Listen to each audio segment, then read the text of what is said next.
Welcome to knowledge platter. This side Gayatri. तो हमने last class में proof of irrational number by theorem किया था। वो video exam point of view से इम्पॉर्टेंट है। अगर आपने नहीं देखी तो आप प्लेलिस्ट में जाकर वीडियो देख सकते हैं। आज का टॉपिक है हमारा rational number and their decimal expansion. Rational number को हम डेसिमल एक्सपेंशन की फॉर्म में क्लास 9th में पढ़ चुके हैं।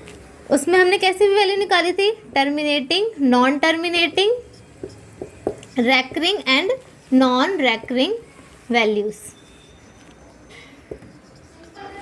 तो रैशनल नंबर वो नंबर थे जो कि टर्मिनेटिंग हो and non terminating plus repeating हो, या फिर हम कह सकते हैं non terminating plus recurring number हो, तो वो नंबर थे हमारे रैशनल नंबर। ओके। और इर्रेशनल नंबर का क्या केस था? इर्रेशनल नंबर वो नंबर थे जो non terminating and non recurring number हो। ओके। हमने कैसे किया था? बाय लॉन्ग डिवीजन मेथड किया था। By long division method. Class 10th में without long division method rational and irrational number जो कि terminating and non terminating decimal form है पढ़ेंगे। ओके। अब फॉर एग्जांपल हमें एक डेसिमल नंबर दे रखा होगा और उसे हम रैशनल नंबर की फॉर्म में कन्वर्ट करेंगे। रैशनल नंबर की फॉर्म में कन्वर्ट करने का मतलब है हम उसे p बाई क्यू की फॉर्म में एक्सप्रेस करेंगे where q is not equals to 0। Okay. For example पहला एग्जांपल है 0.375 को हम कैसे लिख सकते हैं? 375 डिवाइडेड बाय न्यूमरेटर में 1 और जितने नंबर हैं पॉइंट्स के बाद उतने नंबर हम काउंट करके 0 लगा देंगे। तो पॉइंट के बाद कितने नंबर है? 1 2 3, 3 नंबर है तो 3 0। ये क्या हो गई? p बाई क्यू की फॉर्म एक्सप्रेस हो गई। तो हम इसे क्या लिख सकते हैं? 375 डिवाइडेड बाय 10 की पावर 3। ओके। तो हम यहाँ पे डिनोमिनेटर में 10 को क्या लिख सकते हैं? 2 इंटू 5 और इसकी पावर कितनी है? 3। तो हम सेपरेट करके लिख सकते हैं डिनोमिनेटर में 2 की पावर 3 मल्टीप्लाई 5 की पावर 3। ओके। अब देखो 375 का हम क्या लेंगे? फैक्टर लेंगे। तो जब हम 375 का फैक्टर लेंगे तो हम उस फैक्टर को क्या लिख सकते हैं? 5 की पावर 3 मल्टीप्लाई 3 की पावर 1 डिवाइडेड बाय 2 की पावर 3 मल्टीप्लाई 5 की पावर 3। 5 की पावर 3 से 5 की पावर 3 कैंसिल, तो 3 डिवाइड बाय 8, क्योंकि 2 की पावर 3 कितना होता है? 8। तो ये क्या है? ये p बाई क्यू की फॉर्म एक्सप्रेस हो गई है। ये कैसे नंबर आए हैं? हमारे कोप्राइम नंबर आए हैं। कोप्राइम नंबर वो नंबर होते हैं जिनमें कोई कॉमन फैक्टर नहीं होता। कॉमन फैक्टर का ना होने का मतलब कि ये दोनों एक दूसरे की टेबल में नहीं आते, या फिर हम कह सकते हैं ये दोनों एक दूसरे से अब डिवाइड नहीं हो सकते। ओके। तो देखो हम एक थ्योरम पढ़ रहे हैं। Let x be a rational number whose decimal expansion terminates. मतलब हम रैशनल नंबर की वो वैल्यू ले रहे हैं जिसमें रैशनल नंबर कैसा है? टर्मिनेटिंग है। Okay. Then x can be expressed in a form of p by q where p and q are co-prime number। co-prime number वो नंबर जो एक दूसरे से डिवाइड नहीं होंगे, या फिर हम कह सकते हैं उनका कोई कॉमन फैक्टर नहीं होगा। और हम q को कैसे एक्सप्रेस कर रहे हैं? 2 की पावर n इंटू 5 की पावर m।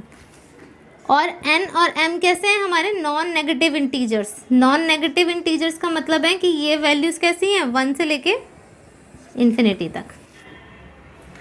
अब हम एक दूसरा एग्जाम्पल ले रहे हैं 0.104। अब देखो 0.104 को हम कैसे लिख सकते हैं? डिनोमिनेटर में 1 आएगा और जितने नंबर होंगे उतने ज़ीरो लग जाएंगे, मतलब यहाँ पे कितने नंबर हैं, 3 ज़ीरो, तो मतलब राइट हैंड साइड 3 नंबर लग जाएंगे। ओके, अब देखो ये भी एक्चुअल में पी बाई क्यू की फॉर्म है, लेकिन हमें कहाँ तक लेकर आना है, कोप्राइम नंबर तक लाना है। ओके, तो देखो 104 डिवाइडेड बाय 1000, 104,000 को हम क्या लिख सकते हैं, 10 की पावर 3, और 10 को हम क्या लिख सकते हैं, 2 इंटू 5, और उसकी पावर कितनी, 3। 104 डिवाइड बाई 2 की पावर 3 मल्टीप्लाई 5 की पावर 3। अब हमें 104 का क्या लेना है, फैक्टर लेना है। तो जब हम 104 के फैक्टर खोलेंगे तो हमारा क्या आएगा, 2 की पावर 3 मल्टीप्लाई 13 डिवाइडेड बाय 2 की पावर 3 मल्टीप्लाई 5 की पावर 3। 2 की पावर 3 से 2 की पावर 3 कैंसिल, और 13 डिवाइडेड बाय 5 की पावर 3। 5 की पावर 3 कितना होता है हमारा, 125 होता है। तो मतलब ये क्या हो गया, ये हो गया हमारा P और ये हो गया हमारा Q। हमने इसको P बाई Q की फॉर्म में एक्सप्रेस कर दिया, where Q is not equals to 0। और यहाँ पे P एंड Q क्या है, P एंड Q है हमारे कोप्राइम नंबर, मतलब वो नंबर जो जिनका कोई कॉमन फैक्टर नहीं होता। तो मतलब 13 और डिवाइडेड बाई 125 का कोई भी कॉमन फैक्टर नहीं है, तो ये क्या हो गई, हमारी एक फ्रैक्शनल वैल्यू हो गई, या फिर हम इसे कह सकते हैं हमारी रैशनल वैल्यू हो गई। ओके, अब हम इस थ्योरम का रिवर्स देखेंगे। रिवर्स में हम क्या करेंगे, रैशनल नंबर को डेसिमल नंबर में कन्वर्ट करेंगे। ठीक है, रैशनल नंबर को डेसिमल नंबर में कन्वर्ट करेंगे। For example 3/8। ठीक है, 3/8 क्या है, एक कोप्राइम नंबर का फ्रैक्शन है, मतलब 3 और 8 दोनों ही एक दूसरे के टेबल में नहीं आता। तो देखो 3/8, डिनोमिनेटर में 8 है, 8 को हम फैक्टराइज करके क्या लिख सकते हैं, 2 की पावर 3। अब हमें डिनोमिनेटर में 10 चाहिए, तो हम किससे मल्टीप्लाई करेंगे, 5 से मल्टीप्लाई करेंगे, और जितनी 2 की पावर होगी उतनी ही 5 की पावर होगी। ओके, अब हमें न्यूमरेटर में मल्टीप्लाई करना पड़ेगा ताकि हम इक्वेशन को क्या कर सकें, बैलेंस कर सकें। तो 3 इंटू 125 डिवाइडेड बाय 2 इंटू 5 की whole power 3। 3 into 125 divided by 10 की पावर 3। 125 क्या होता है, 375 डिवाइडेड बाय 10 की पावर 3 मतलब 1000। यहाँ पे कितने जीरो हैं डिनोमिनेटर में, 3 जीरो हैं, और न्यूमरेटर में कितने नंबर हैं, 3 नंबर हैं। ठीक है, तो 3 नंबर से पहले हमारा क्या लगेगा, पॉइंट लगेगा, तो आंसर क्या आएगा 0.375। मतलब हमने विदाउट लॉन्ग डिवीजन मेथड की हेल्प से 3/8 को डेसिमल नंबर में कन्वर्ट कर दिया। ओके, अब हम एक्सरसाइज 1.4 का क्वेश्चन नंबर 1 करेंगे। क्वेश्चन नंबर 1 क्या कह रहा है कि हमें रैशनल नंबर को टर्मिनेटिंग डेसिमल एक्सपेंशन या फिर non terminating and recurring decimal expansion की फॉर्म में कन्वर्ट करना है विदाउट लॉन्ग डिवीजन मेथड।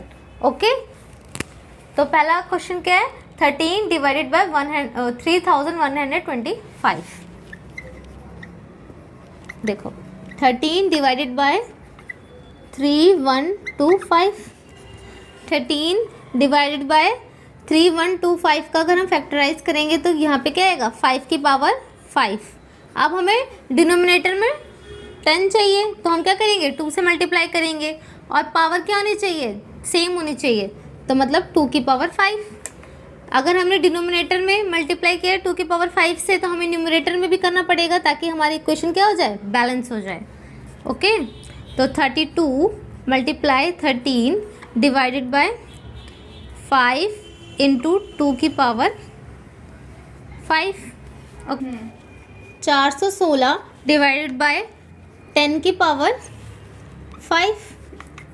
तो देखो 10 की पावर 5 मतलब 5 नंबर से पहले 0 लगाना है, 4160.0। ओके, तो ये वैल्यू क्या हो गई, टर्मिनेटिंग हो गई।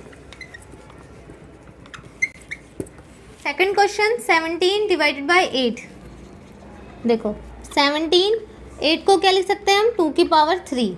अब हमें डिनोमिनेटर में क्या बनाना है 10 बनाना है, तो हम 5 से मल्टीप्लाई करेंगे और जितनी पावर 2 की है उतनी पावर 5 की भी रहेगी। तो 2 की पावर 3 मल्टीप्लाई 5 की पावर 3। अब हमें न्यूमरेटर में भी 5 की पावर 3 से मल्टीप्लाई करना पड़ेगा ताकि इक्वेशन हमारी क्या हो जाए बैलेंस। तो 17 मल्टीप्लाई 125 डिवाइडेड बाय 2 इंटू 5 की होल पावर 3। तो 17 मल्टीप्लाई 125 डिवाइडेड बाय 10 की पावर 3। अब हम 17 को 125 से मल्टीप्लाई करेंगे तो 2125 डिवाइडेड बाय 10 की पावर 3। ठीक है, अब हमें 3 नंबर से पहले क्या लगाना है पॉइंट लगाना है, तो 125.2।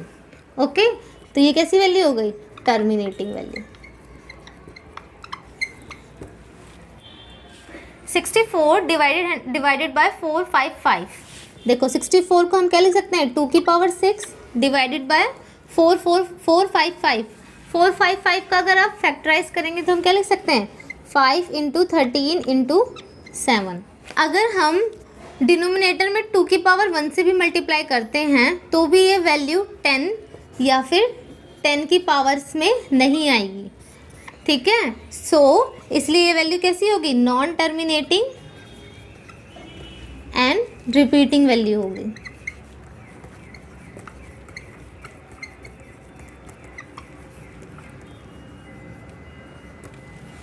ओके, 129 डिवाइडेड बाय 2 की पावर 5 मल्टीप्लाई 5 की पावर 7 मल्टीप्लाई 7 की पावर 5।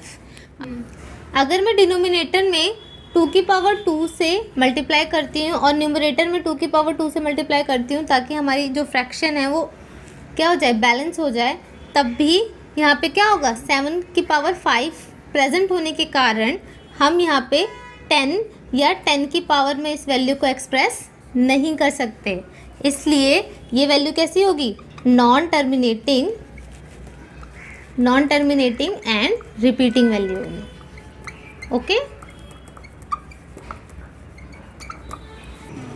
अब हम 10th क्वेश्चन देखते हैं 77 डिवाइडेड बाय 210।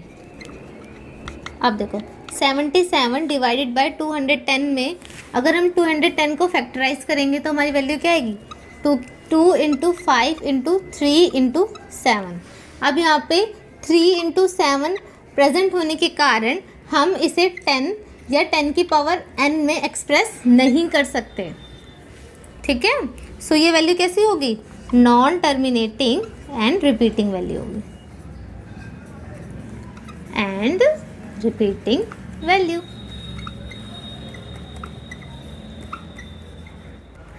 क्वेश्चन नंबर 2 और question number 3 exam point of view से इम्पॉर्टेंट नहीं है, फिर भी अगर आप क्यूरियस हो और आप चाहते हो कि मैं इसमें वीडियो बनाऊं तो आप बता देना कमेंट सेक्शन में, मैं वीडियो बना दूंगी।